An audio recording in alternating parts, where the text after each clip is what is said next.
Share कर दीजिए इसको थोड़ा सा,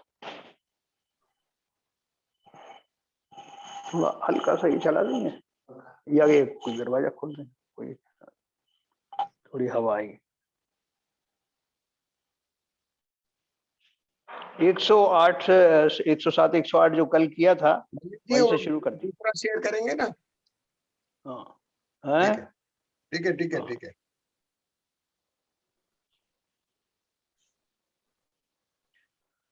108 हाँ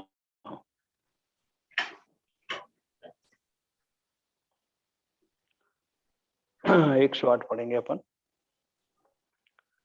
नाणिये नाणियो नाणियेण नाण्यो जान मुने नाणी नाणमहु किम परबम भूलहे।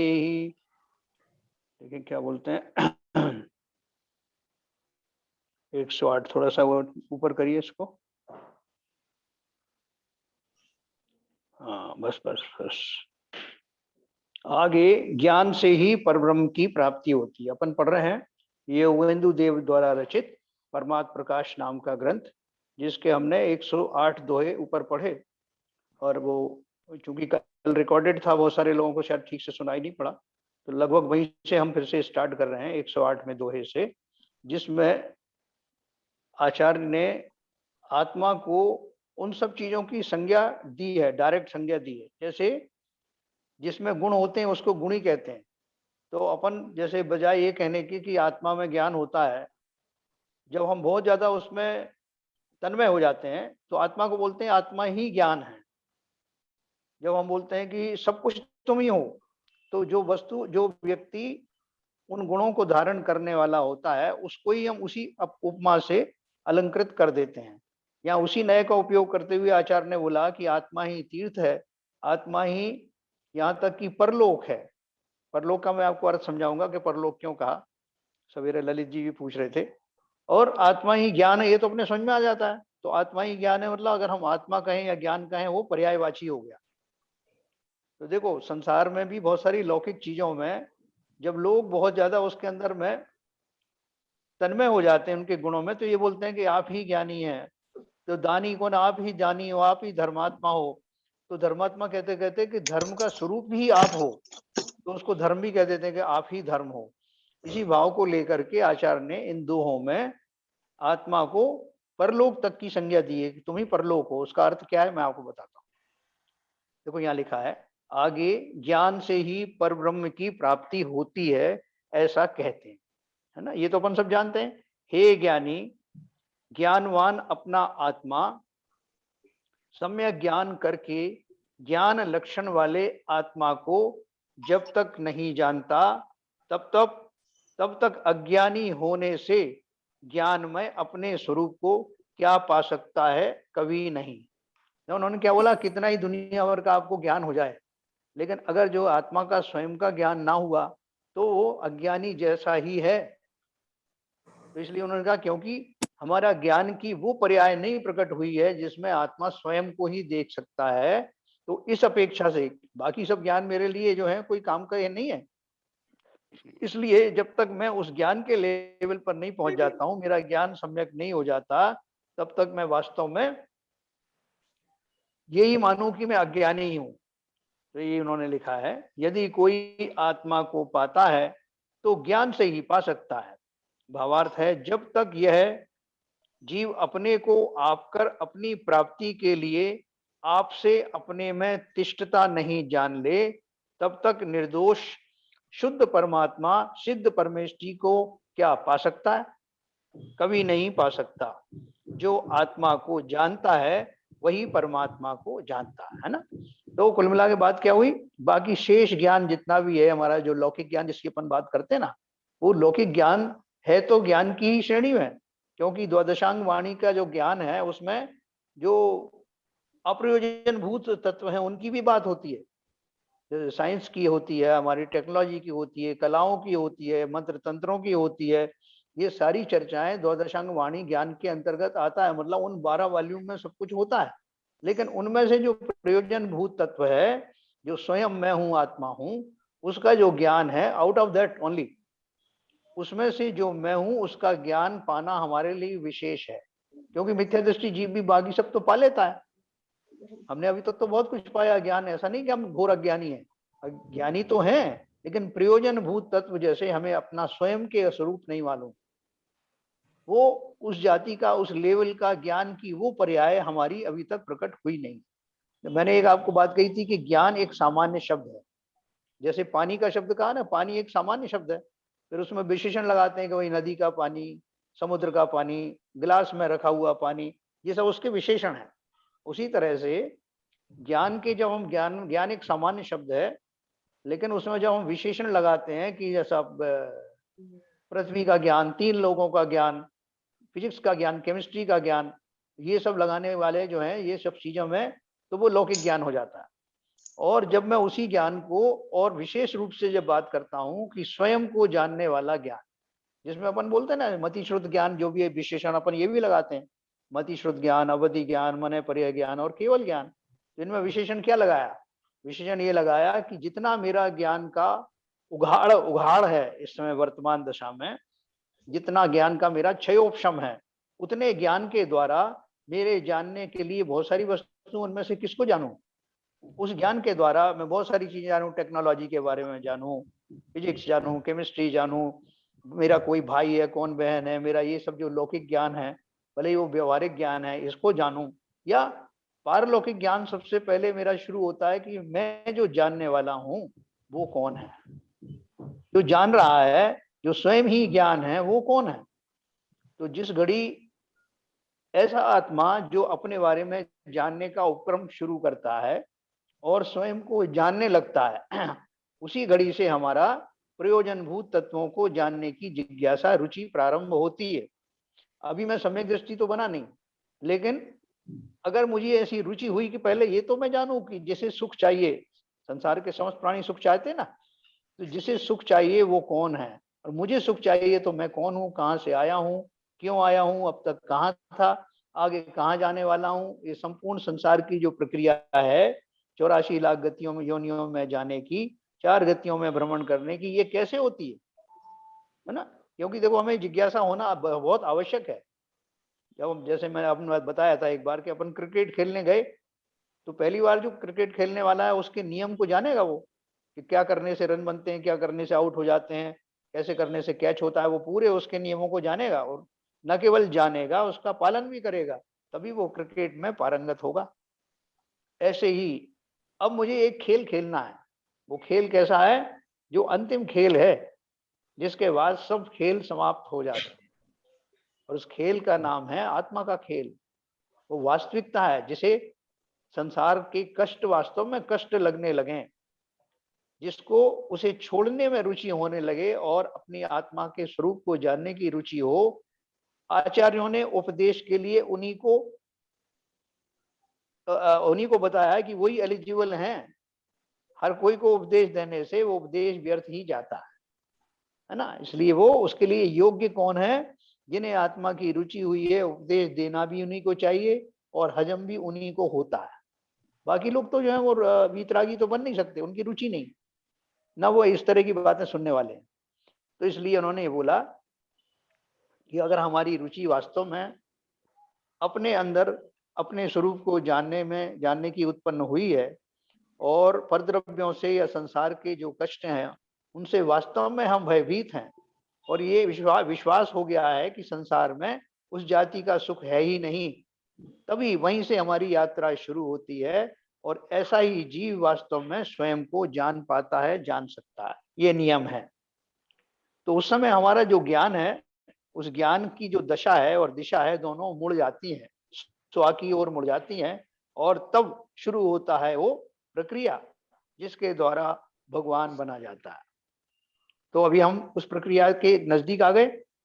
सम्यक दृष्टि बनने के लिए सम्यक सन्मुख होना आवश्यक है, और सम्यक सन्मुख होने का अर्थ ही क्या है कि उसे संसार की जो अन्य ज्ञान आदि हैं, अन्य पदार्थ हैं, अन्य वस्तुएं, उनको जानने में, उनके साथ संलग्न रहने में अब रुचि बची नहीं है। वो अपनी भूमिका के अनुसार उनको उनमें वो तो रखता है। अभी सब आप जो हम और आप जो इस भूमिका में हैं, उसके सब नित्य नाते, रिश्तेदार, शरीर आदि सब है, और वो वैसा ही काम करता हुआ पाया जाएगा जैसा कि मिथ्या दृष्टि करता है। लेकिन उसकी सोच बदल गई सम्यक दृष्टि होने के बाद, या इवन सम्यक सन्मुख होने के बाद उसकी वो तीव्र अभिलाषाएं अब वैसी नहीं रही जैसी वैसे हुआ करती थी। संसार के सारे कार्य वैसे ही करता हुआ पाया जाएगा, लेकिन अब उसके चिंतन में फर्क आ गया। इसलिए उन्होंने क्या क्या कहा, यदि कोई आत्मा को पाता है तो ज्ञान से ही पा सकता है। एक तो ये बात हो गई, और ज्ञान का मैंने आपको बता भी दिया, ज्ञान भी कैसा हो, जो स्व की ओर ढलने वाला हो। जब तक यह जय जीव अपने को आप कर, माने आप अपने को आप कर मतलब मैं ही हूं, मेरे लिए ही चिंतन हो, अपनी प्राप्ति के लिए आपसे अपने में तिष्ठता नहीं जान ले, तब तक निर्दोष शुद्ध परमात्मा सिद्ध परमेष्ठी को क्या पा सकता है ना। जीव की जो सर्व प्रकार से जो शुद्ध अवस्था है, परम शुद्ध अवस्था है, अल्टीमेट शुद्ध अवस्था है, वो है सिद्ध पर्याय। तो वो बोल रहे हैं कि वो सिद्ध पर्याय की प्राप्ति के लिए आवश्यक है कि वो जीव रुचिवान हो और पूर्ण रुचि और उपयोग के साथ स्व को जाने, स्व में स्थित हो, वही उसकी दशा है, वही परमात्मा को जान सकता है। जितनी भी ये सिद्धांत हुए, सिद्ध हुए, उन सब ने इसी प्रक्रिया को अपनाया। तो ऐसा हमने 108 नंबर पढ़ा। अब 109 नंबर पढ़ेंगे। देखो, जो इज्जई तिम बम्बु परु जान इज्जई तिम सोई, बम्बु मुने वेणु जेण लहू गम इज्जई परिलोई, है ना। क्या बोलते हैं आचार्य युगेंद्र देव जी, थोड़ा सा ऊपर करिए। हाँ, इस प्रकार प्रथम महास्थल में 4 दोहों में अंतर स्थल में ज्ञान का व्याख्यान किया। आगे 4 सूत्रों में अंतर स्थल में परलोक शब्द की व्युत्पत्ति कर परलोक शब्द से परमात्मा को ही कहते हैं। उस कारण से उसी पुरुष से परह ब्रह्मा शुद्धात्मा नियम से देखा जाता है। थोड़ा ऊपर करिए। हाँ, उसी पुरुष से निश्चय से वही शुद्धात्मा जाना जाता है, जो पुरुष जिस कारण अपना स्वरूप जानकर परमात्म तत्व में शीघ्र ही प्राप्त होता है। देखो, भावार्थ में क्लियर किया उन्होंने। जो कोई शुद्धात्मा अपना स्वरूप शुद्ध निश्चय न कर शक्ति रूप से केवल ज्ञान केवल दर्शन स्वभाव है, वही वास्तव में परमेश्वर है। परमेश्वर किसे बोला? जो कोई शुद्धात्मा अपना स्वरूप शुद्ध निश्चय न कर शक्ति रूप से केवल ज्ञान केवल दर्शन स्वभाव है, वही वास्तव में परमेश्वर है। परमेश्वर में और जीव में जाति भेद नहीं है। जब तक कर्मों से बंधा हुआ है, तब तक संसार में भ्रमण करता है। सूक्ष्म बादर एक इंद्रिय आदि जीवों के शरीर में जुदा जुदा तिष्ठता है, और जब कर्मों से रहित हो जाता है तब सिद्ध कहलाता है। देखो, इसकी 2 स्टेज मैंने आपको पहले ही बताई थी, कल रिकॉर्डेड उसमें भी था कि अब देखो, इन्होंने पूछा जो कोई शुद्धात्मा अपना स्वरूप शुद्ध निश्चय न कर शक्ति रूप से केवल ज्ञान केवल दर्शन स्वभाव है, वही वास्तव में परमेश्वर है। इसकी 2 स्टेज हो गई। एक स्टेज तो हो गई जब मैं परमेश्वर तो बना नहीं हूं, अभी मैंने ये जान लिया है, मतलब अभी मैं शक्ति रूप से मेरे अंदर में केवल ज्ञान आदि शक्तियां विद्यमान हैं, शक्ति रूप से मैं परमात्मा हूं। मैं ऐसा परम आत्मा हूं जो जिसमें कि ये ज्ञान सारे भरे हुए हैं, जिसके अंदर में किसी तरह का कषाय आदि नहीं है, जो टंकोत्कीर्ण ध्रुव है, जो हमेशा रहता है, सुख से भरा हुआ रहता है, सुख ही जिसका गुण है, ज्ञान चेतना के अतिरिक्त सुख नाम का गुण भी जिसका है, वीर नाम का सामर्थ्य वाला गुण भी जिसमें है, ऐसे समस्त गुणों का धारी मैं आत्मा हूं, और उसमें शक्ति रूप से ये सारे गुण भरे हुए हैं। शक्ति रूप से का अर्थ क्या है? वर्तमान पर्याय में वो मेरे पूरे अभी डेवलप नहीं हुए, वो अभी वो पर्याय नहीं आई है जिसमें कि वो सब उभर करके आ जाएं, लेकिन शक्ति रूप से तो है ना, क्योंकि उसी में से निकलेंगे। हम एक जो आम का जो बीज बोते हैं, आम की गुठली लगाते हैं, जो करते हैं, तो उसमें वो आम का वृक्ष बनने की सामर्थ्य है ना, वो सामर्थ्य उसी में है, निबोली में नहीं है, किसी और चीज में नहीं। तो अब वो जैसे जैसे मैं उसको बो देता हूँ और उसमें से वो वृक्ष अंकुरित होने लगता है, तो अंकुरित होने के थोड़े दिन बाद बाकी जीवों को मालूम पड़ जाता है वो पत्ते वगैरह देख कर कि आम का वृक्ष है। उसी तरह से जिन जीवों ने उस दिशा में प्रयास किया है, हम सबकी आत्मा वैसा ही बीज तो है ना, उसी बीज से ही तो वृक्ष बनेगा। अभी भले ही मेरा वो डेवलप नहीं हुआ, लेकिन शक्ति रूप से वो सारे गुण उस गुठली के अंदर मौजूद हैं जो आम में होते हैं। ऐसे ही जो जीव इस दिशा में बड़ा है वो भली भांति जान गया है, अर्थात जिसे सम्यक दर्शन सम्यक ज्ञान हो गया है। ये दो दशा की बात करेंगे। जिसे सम्यक ज्ञान हो गया, उस सम्यक ज्ञान का अर्थ ही ये है कि जिसने अपने स्वरूप को पहचान लिया है, अपनी शक्तियों को पहचान लिया है, और कुछ ही दिन में मैं उस चारित्र को भी धारण करने वाला हूं, जिसके फलस्वरूप वो सारी शक्तियां अब व्यक्ति रूप से परिणमित होने वाली हैं। जो आज शक्ति रूप से हैं वो हो जाएंगी व्यक्ति रूप से, और जब व्यक्ति रूप से हो जाएंगी तो मैं परमात्मा कहलाऊंगा, मैं अरहंत हो जाऊंगा।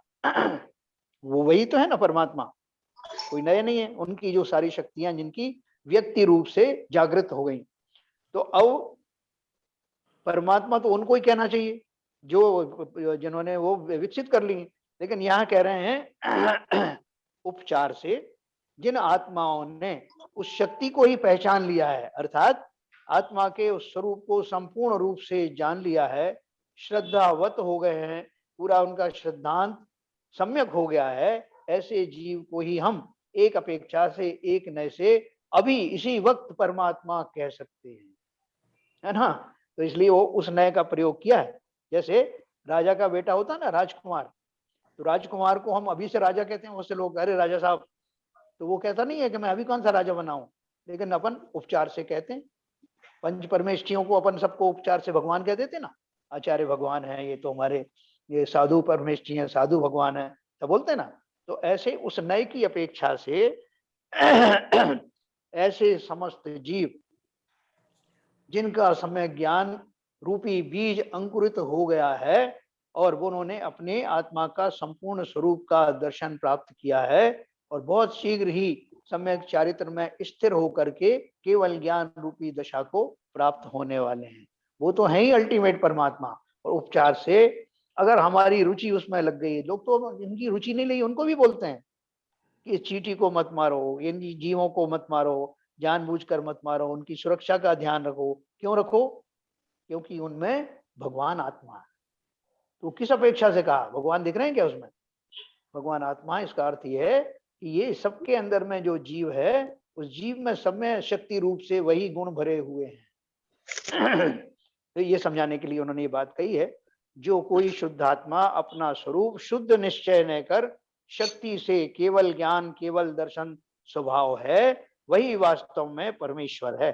परमेश्वर में और जीव में जाति भेद नहीं है, क्योंकि सभी जीव ही तो परमेश्वर बनने की क्षमता रखते हैं।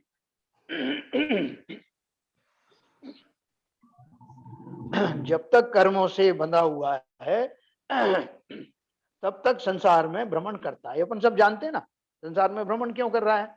क्योंकि कर्मों से ग्रसित है। कब से है कर्मों से ग्रसित? बोले अनादिकाल से।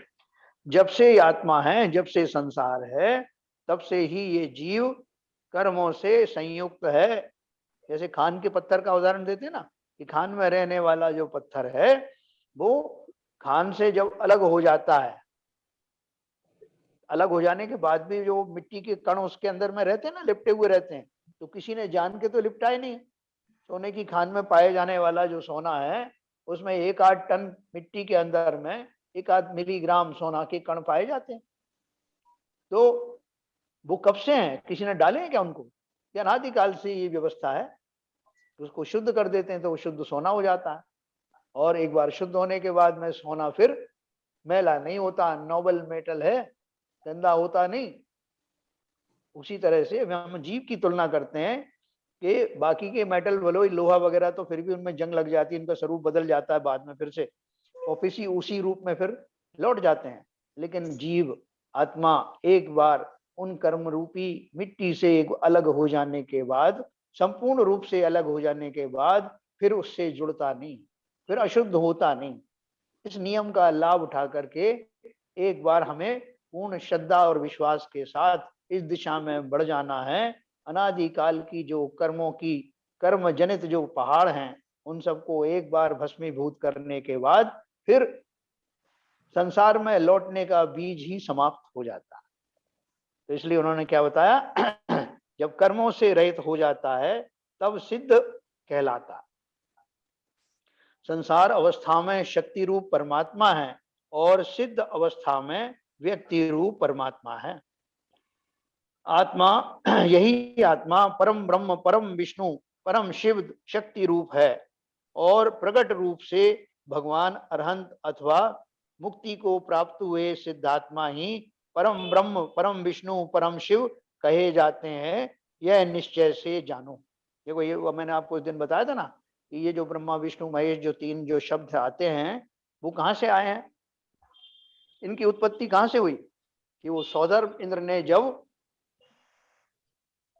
उन जो तीर्थंकर के रूप में जन्मे उन व्यक्ति को, उस आत्मा को नमस्कार किया, उनकी भक्ति की, तो भक्ति के व्यतिरेक में जो जो शब्द उसने इस्तेमाल किए, उनसे भगवान के 1008 नाम बन गए। ठीक है ना? तो वो उनके जो गुणों को देखते हुए जो इतने सारे नाम उनके कहे गए हैं, वो उतने नाम ही जो है में से ब्रह्मा विष्णु महेश नाम के नाम भी थे, जो कालांतर में दूसरी पर्याय वालों ने, दूसरे क्या बोलना चाहिए संप्रदायों वालों ने या दर्शन वालों ने उन नामों को अलग करके उनका स्वरूप ही अलग कर दिया। उन्हें बता दिया कि सृष्टि को बनाने वाले जो हैं वो विष्णु हैं, उसके पालन करने वाले जो हैं वो ब्रह्मा हैं, विध्वंस करने वाले शंकर हैं। ऐसे उन तीन भेद में बांट दिया। वास्तव में ये शब्द यहाँ से आए थे, लेकिन जैन फिलॉसफी के अनुसार सृष्टि को किसी ने निर्मित किया नहीं है, इसलिए कोई विष्णु की आवश्यकता नहीं। कोई सृष्टि को चलाता नहीं है, इसलिए कोई ब्रह्मा की आवश्यकता नहीं। और सृष्टि का नाश भी कभी होता नहीं, इसलिए किसी शंकर की भी आवश्यकता नहीं। ये तीनों तो वास्तव में जिनेंद्र देव के 1008 नामों में से ही एक नाम है, तीन नाम। तो इन्होंने बोला कि जो कहा जाता है प्रकट रूप से, वो क्या है? सिद्ध अवस्था में व्यक्ति रूप परमात्मा है। यही आत्मा परम ब्रह्म, परम विष्णु और परम शिव शक्ति रूप है और प्रकट रूप से भगवान अरहंत अथवा मुक्ति को प्राप्त हुए सिद्धात्मा ही परम ब्रह्मा, परम विष्णु, परम शिव कहे जाते हैं। यह निश्चय से जानो। इसमें कहीं कोई शंका मत करना, नहीं साहब वो बांध दिया है तो ऐसे ही होता होगा। अब देखो, इस संसार में कोई भी कार्य जो है कोई करता हुआ नहीं पाया जाएगा। कई बार अपने को भ्रम भी हो जाता है कि साहब देखो कितने अपराध हो रहे हैं, कोई कुछ ये हो रहा है, तो कहाँ है भगवान? भगवान तो कुछ करते नहीं। दूसरी तरफ एक आदमी इतना धर्मात्मा है, उसको कोई देते नहीं, तो कैसे है भगवान? हमें तो विश्वास ही नहीं होता कि भगवान नाम की कोई चीज। तो हमने वो भगवान का स्वरूप क्या समझा था कि जो डे टू डे काम में जो इंटरफियर करे, जो जिसकी शरण में जो चला जाए तो उसके पापों को माफ कर दे, जिसके जो है उनकी शरण में ना जाए तो उसको दुखी कर दे। ऐसे ईश्वर की तो हमने कल्पना की नहीं। और अगर हम ऐसे ईश्वर नाम का कोई है व्यक्ति है, तो सोचो कि उसका सारा कार्य इन्हीं कामों में लग जाएगा। किसको दंड देना है, किसको भला करना है, किस पेड़ में से क्या फूल खिलाना है, किस सृष्टि के ऊपर क्या क्या करना है। इतना जो है वो कार्यों का बोझ लेने वाला आकुल व्याकुल नहीं होगा क्या? और अगर आकुल व्याकुल हुआ तो उसका शांति और सुख कहाँ गए? जब सुख ही नहीं रहा तो वो कैसे भगवान? जो स्वयं ही सुखी नहीं होंगे वो दूसरे को कैसे सुखी करेंगे? इस फिलॉसफी को समझ करके अगर कोई इस तरह के व्यक्ति मानता है कि कोई ईश्वर नाम की कोई चीज है जो ये सब करता धरता है, तो हमारा लॉजिकली ऐसा सोचना ही गलत है। हाँ, इतना अवश्य है कि वो जिन्होंने अपनी आत्मा के सही स्वरूप को पहचान लिया, कर्मों की समस्त दशाओं को निर्जरित कर दिया और जिस अवस्था को प्राप्त हुए जिसमें उनका परम आनंद रूपी, परम सुख रूपी अव्ययवाद सुख प्रकट हुआ, जो अनंत काल तक अब सुखी बने रहेंगे, ऐसे ईश्वर की हम कल्पना कर सकते हैं। क्योंकि सब जीवों का उद्देश्य एक ही तो है ना, सुख प्राप्त करना। और सुख संसार में और किसी अवस्था में मिल नहीं सकता, आकुलता ही नहीं है वहां सिद्ध अवस्था में। तो देखिए हमने ये पढ़ा, ऐसा कहने से अन्य कोई भी कल्पना किया हुआ जगत में व्यापक परम ब्रह्म, परम विष्णु, परम शिव नहीं। सारांश यह है कि जिस लोक के शिखर पर अनंत सिद्ध विराज रहे हैं वही लोक का शिखर परम धाम ब्रह्मलोक, वही विष्णु लोक और वही शिवलोक है। तो बोलते हैं ना साहब, वो विष्णु जी वहां बैकुंठ में बैठे हुए हैं, वो सैया पे लेटे हुए हैं और लक्ष्मी जी उनके पैर दबा रही हैं, है ना, ऐसी कल्पना कर रखी है ना। तो यहाँ बोल रहे हैं कि ऐसा कोई लोक जैन फिलॉसफी के अनुसार नहीं है, और वो वास्तव में सही भी है कि अगर वो लोक होता, ऐसा कोई व्यक्ति विशेष होता, तो फिर ये प्रश्न भी खड़ा होता कि उसको किसने बनाया, जब वो नहीं था तो उसके पहले क्या था। और अगर हम ये मान लें नहीं साहब वो शुरू से ही था, तो फिर जैन फिलॉसफी तो यही कहती ना कि संसार शुरू से ही है, किसी ने उसको बनाया नहीं। तो ऐसा कहने से अन्य कोई भी कल्पना किया हुआ जगत में व्यापक परम ब्रह्म, परम विष्णु, परम शिव नहीं है। सारांश यह है कि जिस लोक के शिखर पर अनंत सिद्ध विराज रहे हैं वही लोक का शिखर परम धाम ब्रह्मलोक, वही विष्णु लोक और वही शिवलोक है। अन्य कोई भी ब्रह्मलोक, विष्णु लोक आदि नहीं है। ये सब निर्वाण क्षेत्र के नाम हैं, और ब्रह्मा, विष्णु, शिव ये सब सिद्ध परमेष्ठी के नाम हैं। भगवान तो व्यक्ति रूप परमात्मा है तथा यह जीव शक्ति रूप परमात्मा है। देखो इसमें इन्होंने क्या भेद कर दिया, शक्ति रूप और व्यक्ति रूप। जैसे मैंने आपको शुरू में बताया, हम सब शक्ति रूप से परमात्मा है, और वो जो इस दशा को प्राप्त हो गए हैं वो व्यक्ति रूप से, यानी उनकी शक्तियां व्यक्त हो गई, इसमें संदेह नहीं। जितने भगवान के नाम हैं उतने सब शक्ति रूप इस जीव के नाम हैं। यह जीव ही शुद्ध नय कर भगवान है ना। मैंने बताया ना कि किस नय से ये बात कही गई है। एक मैं आपको और पढ़ूंगा, उसके बाद फिर अपन डिस्कस करेंगे। जरा ऊपर 109, 1 मिनट 110 नंबर पढ़ते हैं। मुनिवर विंदई हरिहर जो मणि निवसई देव, पर जी पर तरुणान मऊ सो बुच्चई परलो। परलो है ना, परलो ऊपर करेंगे। हाँ, बस बस। आगे ऐसा कहते हैं कि भगवान का ही नाम परलोक है, जो आत्मदेव, हाँ थोड़ा ऊपर करिए, जो आत्मदेव मुनीश्वरों के समूह के तथा इंद्र व वासुदेव रुद्रों के चित्त में बस रहा है, वह उत्कृष्ट से भी उत्कृष्ट ज्ञानमयी परलोक कहा जाता है। देखो इस पे ललित जी कल पूछ रहे थे, सुबह ही पूछ रहे थे कि उनको परलोक कैसे कह दिया। आपने ज्ञान कह दिया, आपने मान लिया, उनको आपने तीर्थ कह दिया, वो भी मान लिया, लेकिन परलोक क्यों कह रहे हो। तो देखो परलोक का अर्थ क्या होता है। अपन संसार में, कल भी आपने सुना होगा मैंने जो रिकॉर्डिंग किया था, संसार में जब हमारे कोई इष्ट व्यक्ति, कोई हमारे पूज्य व्यक्ति का जो है निधन हो जाता है, तो हम क्या बोलते हैं, उनका परलोक गमन हो गया, है ना। परलोक गमन हो गया ऐसा क्यों बोलते हैं, क्योंकि हम ये मान के चलते हैं वो हमारे पूज्य हैं, असलिए गुणों के धनी तो वो हैं ही, और परलोक में भी हमारा जो मंतव्य होता है वो स्वर्ग आदि से ही होता है। किसी ने ये नहीं कहा परलोक में कह रहा हूं तो वो नरक में गए होंगे। तो जब भी हम परलोक शब्द का उपयोग करते हैं अच्छे भाव में, तो हमारा अर्थ स्वर्ग मोक्ष से ही होता है। इसका अर्थ क्या है कि मैंने गुणी को कनेक्ट कर दिया, जो गुणवान व्यक्ति हैं उनका परलोक गमन हुआ, अर्थात उनकी जो पर्याय गई है वो अच्छी गई, अच्छे उसमें लोक में उनका गमन हुआ। तो परलोक कैसे हो गया, परलोक ऐसे हो गया कि जिस लोक में वो और हम रह रहे थे वो तो यह लोक है, यही लोक है, और इससे हट करके जो लोक हैं वो सब परलोक है।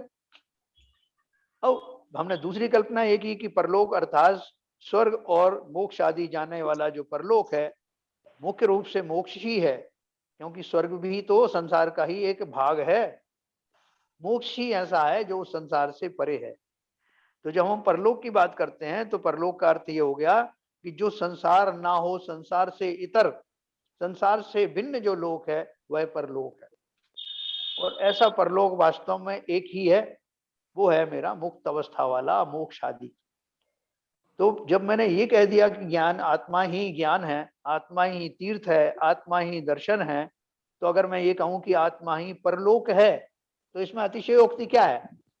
परलोक, परलोक का अर्थ क्या है? ऐसा लोक जहां ऐसी आत्मा ही तिष्ठती हैं जिन्होंने अपने गुणों का पूर्ण विकास कर लिया है, अर्थात गुणों के पूर्ण विकास वाला स्थान ही परलोक है।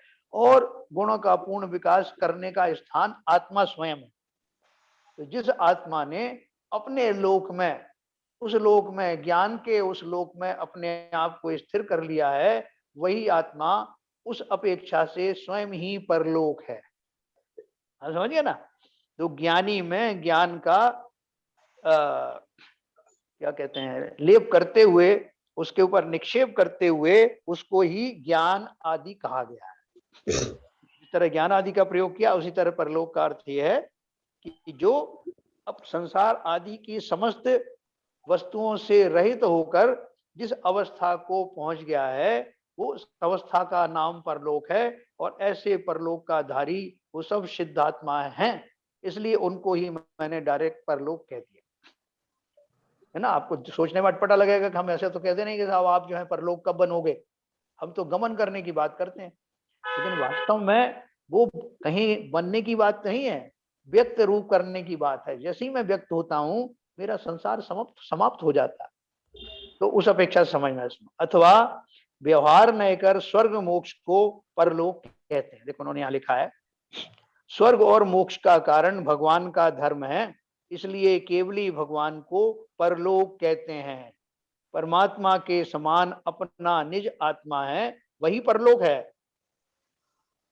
देखो परमात्मा को अगर अपन संधि विच्छेद करें तो दो तरह से कर सकते हैं। एक तो पर लगा दें, पर प्लस आत्मा, एक है परम प्लस आत्मा। तो पर शब्द का प्रयोग अपन यहाँ किस तरह से कर रहे हैं कि जो वो परलोक है वो निज आत्मा ही है, आत्मा का वो स्वरूप, वो स्थान। कभी मेरा स्थान भी बदल जाता ना, आत्मा के अंदर जो राग द्वेष भरे हुए थे वो निकल गए, और उनमें मेरे जो स्वाभाविक गुण हैं उनसे मैं लवरेज हो गया, भर गया। तो ये मेरा जो लोक है, अंतर का लोक है, वो सुधर गया। तो पूरा तो भावार्थ दीजिए ना सर, हाँ इसका भावार्थ पूरा पढ़ दीजिए। हाँ हाँ।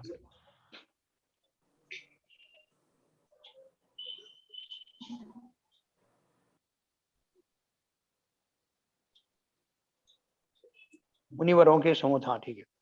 भावार्थ है, परलोक शब्द का अर्थ ऐसा है कि पर पदार्थ अर्थात उत्कृष्ट वीतराग चिदानंद शुद्ध स्वभाव आत्मा, उसका लोक अर्थात अवलोकन, निर्विकल्प समाधि का अनुभवना, वह परलोक है ना? निर्विकल्प समाधि का अर्थ मैंने आपको बताया था, निर्विकल्प समाधि में अनुभवना वह परलोक है। मतलब जिस समय जीव अपने अनुभव में समस्त रागों से रहित होकर के अपने आत्मा का अनुभवन करता है, उसमें स्थिर हो जाता है। तो ये तीनों शब्द का एकीकरण हुआ। इसमें वीतराग और लगा दीजिए, वीतराग निर्विकल्प समाधि रूप। तो वीतराग तो हो गया कि राग से रहित होकर के, राग से रहित होकर का अर्थ क्या है? जो मिथ्या दृष्टि जीव जो सम्यक दृष्टि बनने जा रहा है, वो भी उस काल में किंचित रूप से राग से रहित हो जाता है, क्योंकि अब वो सम्यक दर्शन प्राप्त करने जा रहा है। तो उस अवस्था में उसका वो मोहिनी कर्म के जो दर्शनावर्णी और ज्ञानावर्णी जो है, सॉरी, जो हमारा दर्शन मोहिनी और चारित्र मोहिनी है, उनका एंड पॉइंट वहां पर किसी अपेक्षा से कहा जाता है। तो तब वो उस तरह का चिंतन कर पाता है। इसलिए उन्होंने कहा उसका लोक अर्थात अवलोकन, निर्विकल्प समाधि में अनुभवना, वह परलोक है। अथवा जिसके परमात्मा स्वरूप में या केवल ज्ञान में जीवादि पदार्थ देखे जावें, इसलिए उस परमात्मा का नाम परलोक है। आप बोलोगे कि इसको परलोक से कैसे कनेक्ट किया? जिसके परमात्मा स्वरूप में या केवल ज्ञान में जीवादि पदार्थ देखे जावें, इसलिए उस परमात्मा का नाम परलोक है। इसको भी बताऊंगा मैं आपको। अथवा व्यवहार न कर स्वर्ग मोक्ष को परलोक कहते हैं। स्वर्ग और मोक्ष का कारण भगवान का धर्म है, इसलिए केवली भगवान को परलोक कहते हैं। परमात्मा के समान अपना निज आत्मा है, वही परलोक है, वही उपाधि है। देखो इन चारों लाइन को एक संक्षेप में मैं आपको बताता हूं। कि जिन लिखा ना, अथवा जिसके परमात्मा स्वरूप में या केवल ज्ञान में जीवादि पदार्थ देखे जावें। देखो हमारे ज्ञान की पर्याय आज तक तो ऐसी प्रकट हुई नहीं जिसमें मुझे तीनों लोक दिखाई दे, समस्त जीवादि दिखाई दें, ऐसा इस लोक में तो संभव नहीं है। तो किस लोक में संभव है? ज्ञान के उस लोक में संभव है। जैसे मैं मानूं ज्ञान का, केवल ज्ञान के अतिरिक्त जो भाव हैं वो सारे इस लोक में मान लीजिए, और ज्ञान के वो वाले जो भाव हैं, ज्ञान का वो स्वरूप जिसको केवल ज्ञान कहते हैं, उसमें इस संसार जनित ज्ञान के अतिरिक्त या इस ज्ञान की को तो कोई वैल्यू है ही नहीं। असली वैल्यू तो उस केवल ज्ञान में झलकने वाली उन समस्त वस्तुओं की है, जिन्हें अब वो जीव जो परमात्मा बन गया है संपूर्ण रूप से पूर्ण वैभव के साथ समस्त पर्यायों के साथ युगपत जानता है। ज्ञान की ऐसी पर्याय इस लोक में तो है नहीं, इसलिए जब ऐसी अवस्था आ जाए तो उसको हम परलोक कह सकते हैं। ये समझते इसका सार ये है। अब अपन जो है इसको डिस्कस करते हैं। जैन साहब अनम्यूट तो है। जैन साहब, हाँ हाँ बोलिए। ये 108 में मेरा एक प्रश्न आया है बेसिक। हाँ हाँ बोलिए। ये द्वादशांग वाणी में हाँ मिथ्या ज्ञान का भी वर्णन है क्या? मिथ्या क्या क्या होता है उसके बारे में भी चर्चा की है क्या? बिल्कुल बिल्कुल, ज्ञान का कोई भी एक कण ऐसा नहीं है जो द्वादशांग वाणी में नहीं हो। वो तो बात ठीक है, वो तो हाँ बात अभी तक हम समझ रहे थे। हाँ ये द्वादशांग वाणी में जो आत्मा का स्वरूप है, जो वास्तव में ज्ञान है, जी ज्ञान है, उसके अलावा अपना साइंस के बारे में, उसके बारे में सारी बातें हैं। हाँ मगर जब आप चर्चा कर रहे थे तो उसमें एक सेंटेंस आया था, उससे मेरे को ऐसा महसूस हुआ कि सवाल को पूछूं हाँ कि पूछिए पूछिए। मिथ्या ज्ञान का, कुज्ञान का भी उसमें वर्णन है कि ये ज्ञान कुज्ञान है, मिथ्या ज्ञान है, ऐसा भी वर्णन किया है। बिल्कुल बिल्कुल 100%। देखो इसमें दो दो तरह की चीजें बताता हूँ। जी सर, जी सर। एक तो उसमें जो मान लो मैंने उसका एक चैप्टर खोला, उस चैप्टर में लिखा है कि मंत्रों की साधना कैसे होती है। जी जो मंत्रादि का एक पूरा जो है चैप्टर है हाँ 12 हाँ, अंगों में, आप बताया उसमें था। सारे मंत्र उसमें दिए हैं कि आप किसी पशु को कीलित करना चाहें, उसको जहां वहीं फ्रीज करना चाहें पशु को, आदमी को, तो कैसे कर सकते हैं।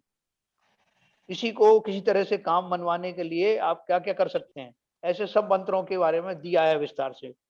अब उन मंत्रों के ऊपर से उसमें यह भी दिया है कि विष वगैरह जो है कैसे होते हैं। जैसे आपका पोटेशियम साइनाइड है, उसका क्या स्वरूप है, उसको खाने से जीवों को क्या हो जाता है, जो कुछ हमने साइंस में पढ़ा है वो सब भी है। ओके। अब उसमें से जिस जीव की जैसी रुचि होगी वो उसमें से निकाल लेगा, अच्छा। और निकाल करके जिनको वास्तव में सम्यक दर्शन हुआ नहीं है, वो जीवों के प्रति दयावान नहीं है, तो उसमें से उसी का प्रयोग करेगा वो। तो प्रोविजन सब दिए हैं, लेकिन उसमें और दूसरे वॉल्यूम्स में ये भी दिए कि मिथ्या दृष्टि का कैसा चिंतन होता है, वो हाँ, क्या चाहता है वही मैं दूसरे का पूछ रहा भला। था। हाँ, वो सब अलग चैप्टर में है। जैसा कि उसमें ऐसा चिंतन हो कि मैं पोटेशियम साइनाइड से मैं ये कर दूंगा, विश्व का नाश कर दूंगा, पोटेशियम हाँ चला हाँ कर दूंगा, या वशीकरण मध्य इसका मैं क्या नाम है बस में कर लूंगा, अपनी हाँ भी सिद्धि करना चाहे सिद्धि कर लूंगा। हाँ। तो उसमें उसमें देखो थोड़ा सा लैंग्वेज का फर्क है। जैसे आप कह रहे हैं ना कि मैं ऐसा कर लूंगा, नहीं, उसमें ऐसा किया जा सकता है, इस मंत्र के प्रयोग के द्वारा हाँ, ऐसा किया जाता है। वो तो बात अब सही है। उसमें से जिसको जो निकालना निकाल लो ना, और ठीक। निकालते ही हैं। आज जो केमिकल वार चल रहे हैं, एटॉमिक वार चल रहे हैं, तो उनकी टेक्नोलॉजी कहाँ से आई, वो भी उसी ज्ञान के अंदर ही है। नहीं तो इसमें एक चीज और है इसके संलग्न, हाँ कि ये मत श्रुत ज्ञान होता है, जी, उसमें कुमति और कुश्रुत ज्ञान भी है, वो भी द्वादशांग पाणी में भी चर्चित है ना, वो इसके भी साथ। उसी में है, बिल्कुल उसी में है। हाँ, चलिए सब क्लियर। संपूर्ण मिथ्या मिथ्या ज्ञान का संपूर्ण स्वरूप, मिथ्या ज्ञान पूर्वक जीव जो जो करता है, टेक्नोलॉजी, वो सब भी उसमें है। ठीक है, ठीक, क्लियर हो लेकिन गया। मुझे मुझे करना है, क्या करना है, वो सम्यक दृष्टि वो जीव वो वो, सोचे। वो ठीक है, ये डाउट आया था, मैंने सोचा आपसे क्लैरिफाई। बिल्कुल अच्छा पूछा आपने। जैसे चाकू का प्रयोग सब्जी काटने में भी हो सकता है और मारने में भी हो सकता है किसी को, यस यस। तो सब्जी के लेकिन उसमें तो आपको मिल जाएगा पूरा। हाँ बोलिए। लेकिन भाई साहब, द्वादशांग वाणी का ज्ञान होना जिसमें जिसमें वो ज्ञान भी है, दोनों ज्ञान शामिल हैं, हाँ तो इसका मतलब ये थोड़ी नहीं हुआ कि वो जो जीव जो है, जो जिसको ज्ञान हुआ है, वो मिथ्या दृष्टि हो गया। नहीं नहीं, देखो बाबूजी ऐसा है कि मान लो मेरे को 3 किताबें दी गई हैं। हाँ 3 किताबों में से एक किताब में जीव भगवान कैसे बनेगा वो दी हुई है, हाँ और 2 किताबों में ये दिया हुआ है कि संसार में रहने में क्या क्या प्रयोग किए जा सकते हैं, किसी को वश में करना है तो क्या करना हाँ, है। बिल्कुल सही है, बिल्कुल सही है। तो मैंने वो दोनों किताबें पढ़ी अच्छे से हाँ और मुझे बिल्कुल बहुत सही मजा है। आया। तीसरी हाँ किताब मैंने पढ़ी नहीं, लेकिन ज्ञान तो तीनों में है ना। हाँ, नहीं तो अगर तीनों किताबें पढ़ ली, हाँ जिसने तीनों किताबें पढ़ ली, मैंने क्या कहा, जी, जो शुद्ध केवली है, शुद्ध हाँ केवली तो सम्यक दृष्टि तो होंगे ही होंगे, बिल्कुल होंगे 100%। है ना, पक्की हाँ बात है। तो शुद्ध केवली को तो ज्ञान तो 12 द्वादशांग का वाणी का पूरा ज्ञान है उन्हें, हाँ तो बिल्कुल है। उन्हें मिथ्या दृष्टि थोड़ी कह सकते हैं, मिथ्या नहीं ज्ञान नहीं थोड़ी कह सकते हैं उसको। नहीं नहीं आपने सही कहा। देखो, पढ़ लेने मात्र से और उसको भली प्रकार समझने, दोनों में यस यस, यहाँ फर्क है यही ना। तो यही मैं भी कहना चाह रहा हूँ। नहीं देखिए हाँ बाबूजी, इसी पॉइंट को हाँ सही बात है, सही बात है आपकी। इसी पॉइंट बाबूजी डिस्कस कर रहा हूँ। बाबूजी बात हाँ के धारण करने की, उस ज्ञान को जो धारण करेगा वो मतलब अपने सन्मुख होने के लिए कर रहा है या ज्ञान का मिथ्यावादी। होना, ज्ञान का होना हाँ और उसका उसका धारण करना अलग अलग चीज है। हाँ हाँ बिल्कुल जो बिल्कुल। ज्ञान का होना मिथ्या दृष्टि में कुमति ज्ञान नहीं है, वो न कुमति ज्ञान है न कोई ज्ञान है। लेकिन अगर आप सम्यक दृष्टि जीव है तो मिथ्या जो आपको कुमत ज्ञान है वो भी सम्यक ज्ञान ही आपके लिए।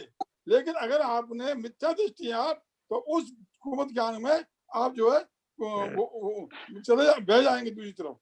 ये वही मतलब देखो बाबूजी अपन दूध वही तो बात हो रही है। हाँ ठीक है, हाँ ठीक है। देखो, जो मिथ्या दृष्टि जीव के लिए ही तो पूछा था मैंने, जो नहीं नहीं मिथ्या। आपने सही पूछा। देखो हाँ अभी अपन दूर क्यों जाए, जैसे मैंने आपको एक चाकू का उदाहरण दिया। आप और हम सबके पास में चाकू है, और हम भली भांति जानते हैं कि चाकू के दोनों ही प्रयोग किए जा सकते हैं, बिल्कुल सही है ना। उससे सब्जी फल भी काटे जा सकते हैं, उनसे मर्डर भी किया जा सकता है। लेकिन हम में से कौन है वो मर्डर वाला, जो उसके जो पॉसिबिलिटी है उसका उपयोग करते हैं। है। हाँ सही बात है, बिल्कुल सही कह रहे हैं, ऐसे बिल्कुल सही ही कह रहे हैं। जो जो जैसे अभी इस्लाम धर्म में क्या लिखा है, फलाने धर्म में क्या लिखा है, उनकी वो जीवों की मान्यताएं होती हैं। मान्यता होती है। मारीच के समय में, मारीच का जो जीव ने जो 363 धर्म चलाए थे, उस समय उसने क्या सोचा था। उस समय भी ज्ञानी लोग भी हुआ करते थे और अज्ञानी भी थे मारीच जैसे। वो सारा ज्ञान उनको भी सुलभ था, इनको भी था। खाली वो दृष्टि बदलने से ही सृष्टि बदलती है। बिल्कुल सही है, बिल्कुल सही कहा। इन सब बाकी ज्ञान, हाँ बोलिए चलन जी। तो देखो, जो ज्ञान तो ज्ञान है, अभी आपका विष है, और यदि कोई भी ज्ञान है, जैसे आपने बताया, ऐसे भी मंत्र हैं जो किसी भी आदमी को नुकसान पहुंचा सकते हैं। अब हमारी ये ज्ञान है एक तरीके का, लेकिन इस काम का सदुपयोग भी हो सकता है। बिल्कुल, शेयरिंग हटा देना ललित जी। तो इस काम का सदुपयोग इस हिसाब से हो सकता है कि यदि जैसे पोटेशियम है, तो पोटेशियम आदमी के स्वास्थ्य के लिए भी काम आता है। बिल्कुल बिल्कुल। और यदि कोई मंत्र है, यदि हमको कोई धार्मिक व्यवस्था को बचाना है और कोई ऐसा है, उसके लिए हमको मंत्र का उपयोग करके हम उसको रोकने के भी काम आता है। बिल्कुल कोई व्यथा आ रही है, विपदा आ रही है, कोई बहुत भयंकर घनघोर बारिश हो रही है, और कोई ऐसा धार्मिक अनुष्ठान चल रहा है, धार्मिक कार्य चल रहा है, उसको हमको संभालना है, तो वहां पर भी वो मंत्र काम आते हैं। यस तो वो ज्ञान तो है, वो ज्ञान तो, लेकिन उसका उपयोग कहाँ और कैसे करना, ये आदमी के विवेक पर है। बिल्कुल।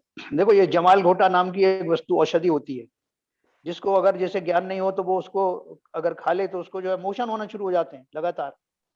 लेकिन जो वैद्य होता है उसकी कितनी क्वांटिटी को यूज करना है, उससे एक औषधि बना देता है ना। बहुत सारे विष होते हैं, उनको जो वैद्य जो है कितनी क्वांटिटी में औषधि में डालता है कि वो औषधि आपके स्वास्थ्य लाभ का कारण बन जाती है। अरे साहब, जो संखिया होता है जब सर्प काट लेता है तो वही जहर को खिलाते हैं उसको, जहर को उतारने के लिए।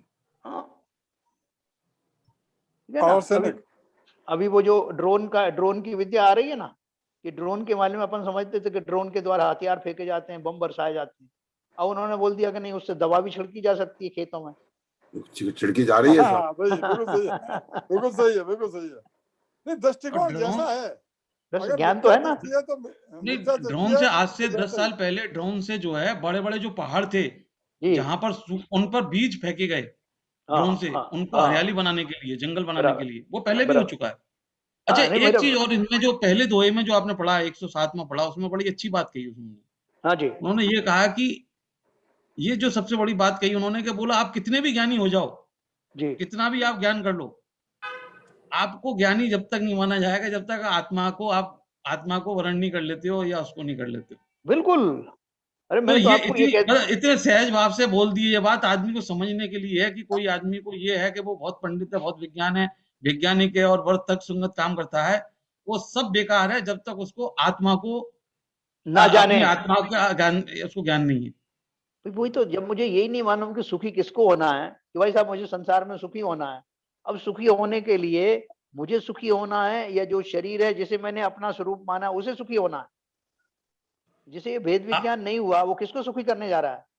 और हमने इतनी विद्या इकट्ठी करी, इतनी मेहनत करी, इतनी मंत्र शुद्धि करी, और केवल उससे सदुपयोग के लिए हमने अपने लिए कुछ सोना पा लिया, कुछ महल बनवा लिए, या लोगों को 100,000 लाख लोगों को हमने अपने नियंत्रण में कर लिया, लेकिन ये आयु तो हमारी उतनी है, तो उस ज्ञान का लाभ क्या फिर उसका? बिल्कुल। आज इतना पैसा इकट्ठा कर लिया हमने उससे अपने ज्ञान से, और बेशुमार इकट्ठा हो गया कि कोई, लेकिन उसका मतलब क्या? मैंने आपको वो शुभेंदु आचार्य शुभेंदु जी का एक वो सुनाया था ना, कथा ना, कहानी। भर्तरी और जो शुभेंदु जो थे, शुभचंद्र जी, भर्तरी और शुभचंद्र जी दो सगे भाई थे जो राजपुत्र थे। तो वो किसी कारण से उनके चाचा को लगा कि ये बहुत भी बलशाली हो गए, तो उनको मारने की कोशिश की गई, और वो उनको वैराग्य हो गया और उन्होंने दीक्षा ले ली। दीक्षा लेने के बाद भर्तरी तो जो है वो तापसी लोगों के चक्कर में फंस गए, और जो शुभचंद्राचार्य थे वो अपना ये जिन दीक्षा लेकर के वो उसमें आगे बढ़ गए। 12 साल बाद वो दोनों भाई मिले, और जो भर्तरी थे उन्होंने क्या किया, 12 साल में वो एक स्वर्ण विद्या की सिद्धि करी। एक उन्होंने केमिकल बनाया, और उस केमिकल के द्वारा किसी वस्तु के ऊपर डालने से वो सोने की बन जाती थी, लोहे वगैरह पे, किसी धातु पे। तो वो उसको एक उसमें क्या बोलते हैं उसे, कमंडल जैसी होती है ना जो, उसमें भर करके लेकर के आए, और उन्होंने अपने भाई के पास आके मिले। भाई से कहा कि देखो भाई, मैंने 12 साल में क्या सिद्धि की है। उनको बहुत गुस्सा आया शुभ चंद्राचार्य को। तो उन्होंने वो तुम्बी जिसमें वो रस भरा हुआ था उसको ऐसे ही ठोकर मार करके फेंक दिया, और सारा रस फैल गया। तो वो बड़े दुखी हो गए, भाई साहब, भाई आपने क्या किया, ये मैंने 12 साल में ये सिद्धि करी थी इसकी, और आपने ऐसे ही उसको नष्ट कर दिया। तो उन्होंने कहा, मूर्ख कहीं के, तुम्हें अगर ये स्वर्ण की इतनी जो है ख्वाहिश थी तो तुमने राज क्यों छोड़ा? तुमने अपने 12 साल बर्बाद कर दिए। और ऐसा कह के उन्होंने अपने पैरों के पास की एक जमीन में से धूल उठाई और इस सामने वाले पत्थर के ऊपर फेंका, पहाड़ के ऊपर। पूरा पहाड़ स्वर्णमयी हो गया। तो उन्होंने कहा, धिक्कार है तुम्हारी साधना को, ये करना था क्या तुमको? ऐसी साधना तो आसानी से यूं ही हो जाती है, लेकिन उसका क्या मूल्य है, क्या उपयोग क्या है? ऐसा कह के उन्हें फिर सन्मार्ग में लेके आए। तो जैसा आपने कहा शरण जी, वैसा ही है। उस ज्ञान का मैंने वास्तव में उपयोग क्या किया, इस पर निर्भर करता है कि सदुपयोग हुआ या दुरुपयोग हुआ। ठीक है सर? और किसी का कोई प्रश्न हो? अब बहुत बढ़िया चल रहा है। हाँ। आप ऑनलाइन तो पहले भी रहते हैं, अब ये ऑनलाइन, रिमोट ऑनलाइन हो गया, और बिल्कुल मतलब बहुत क्लैरिटी के। स्पष्ट रूप हाँ से हो रहा है। और जी। कल तो कमाल ही कर दिया, 8-9 एक साथ दोहे पढ़ दिया आपने सारे एक हाँ, लाइन। कल मैंने क्या किया था, जब रिकॉर्ड किया था तो मैंने देखा कि मैं प्रश्नोत्तर तो होंगे नहीं उस पीरियड में, हाँ, तो इसलिए मैंने उस पूरे उसका उपयोग करके जितने दोहे हो सकते थे उसमें संकलित किए। 8 दोहे हो गए साहब। हाँ कल हाँ एक बार 7 से 116 तक चले गए थे। हाँ हाँ हाँ। कम से कम वो भारी हो जैन साहब एक और बात बताना चाहता हूँ आपको। भारी हो गया था। हाँ बोलिए। मैंने एक किताब पढ़ी से आज से 10-15 साल, और अभी भी हाँ वो किताब बड़ी फेमस किताब है, बेस्ट सेलर किताब है, रिच डैड एंड पुअर सन। जी। तो उसमें मतलब उसने लेखक ने ये सिद्ध किया है कि जो आज के जितने भी रिच सन हैं वो अपना पैसा कहाँ लगा रहे हैं, कैसे लगा रहे हैं, और वो गरीब हो जाएंगे बाद में, उनके बेटे जो है गरीब हो जाएंगे, मतलब उस पर पूरा इकोनॉमिक्स पे लिखी है उन्होंने। तो वो पढ़ के मैं बड़ा बड़ा प्रफुल्लित था, देखो कितनी अच्छी बात लिखी है कि बच्चे के भविष्य को सिक्योर करने के लिए या अपने फ्यूचर को बनाने के लिए उसमें काफी कुछ उसमें जो युक्तियां यूज की हैं। आज वो किताब की मैं बात सोचता हूँ तो मेरे को ऐसा लगता है कि कितनी मतलब वो आज बेस्ट सेलर बनी हुई है किताब, कोई मीनिंग नहीं है उस किताब का। देखो शैलन जी, आपने बहुत अच्छी बात करी। एक आदमी ने एक किताब लिखी और उस किताब पे का शीर्षक था कि करोड़पति होने के 100 नुस्खे। आपने सुना होगा ये। वो किताब बहुत पॉपुलर हुई, खूब बिकी वो। तो फिर किसी ने उस लेखक से प्रश्न किया कि ये बताओ भैया कि करोड़पति बनने के 100 नुस्खे आपने लिखे हैं, तो आप खुद ही क्यों नहीं हो जाते करोड़पति अरबपति? हुए क्यों नहीं अब तक? ये किताब क्यों लिख रहे हो? बोले भैया उस किताब के आखिरी में एक नुस्खा ये भी लिखा है कि करोड़पति बनने के लिए ऐसी किताब लिखो। बहुत सही, खुद करोड़पति बनने के लिए किताब लिखी गई है ये। हाँ, देखो ऐसा ही मैं जो आपको स्वाध्याय कराने का जो मेरा जो भाव आया है, उस भाव में मैं भी तो करोड़पति बन रहा हूँ। आप तो बन ही रहे हो, आपके साथ साथ मैं भी बन रहा हूँ। ठीक है सर। सरिता कुछ पूछ रही? हाँ, वो ये पूछना था, हमारे हस्बैंड ने पूछा कि तीर्थंकर क्या एक ही मतलब इकलौते होते हैं क्या? हमें मतलब जितने भी अपने भगवान हैं, माता पिता को एक ही पैदा होते ना? अच्छा, मतलब तीर्थंकर की एक ही संतान होती है क्या? हाँ, मतलब स्वयं भी एक होता है जो पूछ रही है। तीर्थंकर स्वयं अकेले होते हैं माँ बाप के, जो कह रहे हैं। आदिनाथ भगवान के कितने पुत्र थे? नहीं, तीर्थंकर की बात है सर। तीर्थंकर की बात है। वो स्वयं अकेले होते हैं। तीर्थंकर होते हैं, अकेले ही होते हैं। मेरी समझ से अकेले ही होते। बिल्कुल। हाँ, तो आज हस्बैंड ने कहा था ये पूछना, तो वो उनको नहीं मालूम था। हम कह रहे थे इकलौते ही होते, तो कहते नहीं ये पूछ के रखना। अरे उनको बोलो भैया मेलोडी खाओ, खुद जान जाओ, खुद ही पूछो ना। हम तो रोज ही बोलते हैं। अब पता नहीं जब कब उनकी बुद्धि आएगी तो जुड़ जाएंगे अपने आप। नहीं, आएगी आएगा। सरता जी, आप उनको रोजाना मेलोडी खिलाने की कोशिश करो। भाई आपके माध्यम से जुड़े, फिर आप ऐसे कैसे कह सकती हैं? आपके माध्यम से हुए हैं वो, जुड़ जाएंगे वो, और भी आएगा, क्लैरिटी आएगी उनमें। तो ठीक है सर, सबको ठीक समझ में आया? बहुत सुंदर सर, बहुत सुंदर। जिनवाणी स्तुति करेंगे। हैं? इतना ही डोज का नहीं, कल का डोज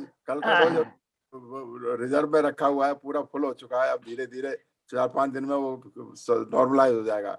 इसलिए कह रहे हैं आरबी जैसा इतना ही डोज काफी है, कल का ओवरफ्लो होगा, थोड़ा सा कम हुआ। ठीक है। अच्छा, इसमें एक और क्वेश्चन आ गया। जैसे तीर्थंकर तो एक ही इकलौते होते हैं माता पिता को, पर जैसे आदिनाथ भगवान जी का आपने बोला, तो जो भरत वो थे ना चक्रवर्ती, तो वो भी मोक्षगामी थे, तो मोक्षगामी हो सकते हैं ना? और बाहुबली भगवान भी थे। हाँ, तो वो तो इनके थे ना, उनके पुत्र तो हो सकते हैं। देखो तीर्थंकर के तो एक से ज्यादा पुत्र हो सकते हैं, पुत्र पुत्रियां भी हुई हैं, लेकिन तीर्थंकर स्वयं अपने माँ बाप की इकलौती संतान होते। पर ये लोग भी तो मोक्षगामी जीव रहे ना? नहीं, मोक्ष का आपने जो प्रश्न जो पूछा, आपने खाली ये पूछा है कि तीर्थंकर के माता पिता की जो संतान होती है, वो उन तीर्थंकर के अलावा भी उनके कोई भाई वगैरह होते हैं क्या, ये आपका प्रश्न था? हाँ। तो उसका उत्तर मैंने दे दिया कि मेरी नॉलेज के हिसाब से एक ही होते हैं और कोई होता नहीं उनका, एकमात्र होते हैं। और उनके जो पुत्र जो होते हैं, तीर्थंकर के जो पुत्र पुत्रियां होती हैं, वो एक से ज्यादा हो सकते हैं, और वो मोक्षगामी तो होंगे ही अल्टीमेटली। अल्टीमेटली तो मोक्षगामी होंगे ही, लेकिन फिर भी ऐसा कोई नियम नहीं है। जैसे मारीची उनका पौत्र था, तो वो उसी भाव से तो नहीं गया था मोक्ष, नहीं है ना? तो वो उनके नियम जो हैं वो अलग अलग होते हैं। अब जैसे उनकी 2 पुत्रियां थी, सुंदरी और वो क्या नाम था उनका? हाँ, तो वो चूंकि स्त्रियां थी, इसलिए उसी भाव से तो मोक्ष वो भी नहीं गई। अच्छा, है ना? तो इसलिए वो नियम जो है वो ऐसा स्ट्रेट फॉरवर्ड नियम नहीं है। उसमें लिखा है 9 करोड़ 10 करोड़ इतने लोग मोक्ष गए इनके यहाँ से, सब तीर्थंकर के पुत्र पुत्री थोड़ी थे, मतलब पुत्र थोड़ी थे। 109 करोड़ इतने मोक्ष गए यहाँ से, भाई साहब मैंने मुझे कहीं ऐसी नॉलेज है कि होंडा शबरी कार के दोस्त के कारण जो है उनके ये पुत्रियां हुई उनकी, पुत्रियां हुई उनकी, ये है। होंडा शबरी का दोष ये है कि पुत्री जो है जनरली तीर्थंकरों की पुत्री नहीं होती। लेकिन इसके माध्यम से मैंने वो नियम समझाया ना कि जरूरी नहीं है कि वो सब जो उनकी संतान है मोक्ष डायरेक्ट उसी भाव से जाएं, है ना। तो चलिए जिनवाणी स्तुति करें।